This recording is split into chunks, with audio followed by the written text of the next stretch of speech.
રાજ્ય સરકાર એ રોડ બનાવવા માટે ટેન્ડર બહાર પાડે, ટેન્ડરમાં એ અધિકારીઓની સાંઠગાંઠ હોય અને જ્યાં સાંઠગાંઠ હોય એને ટેન્ડર આપે, એનું પરિણામ આ થાય. આ જુઓ ગુજરાતના એ અધિકારીઓ, જુઓ આ તમારી અધિકારી રાજની અંદર આ ગુજરાતની આ હાલત થઈ ચૂકી છે.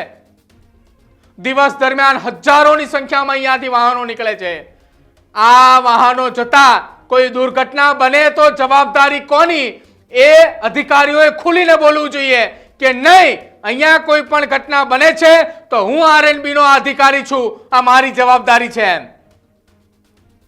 ગુજરાતની જનતા બોલતી નથી એટલે તમે મન ફાવે એવું તમારા કામો મંજૂર કરશો, પણ નહીં, એ જનતા નહીં બોલે તો અમે બોલીશું કે ના, આ જવાબદારી અહીંયા કોઈ અકસ્માત થાય તો આરએનબી ના અધિકારીની છે કે જેને આ કામગીરી ત્યાં કરાવી છે અને જેની દેખરેખ હેઠળ આ કામ થયું છે.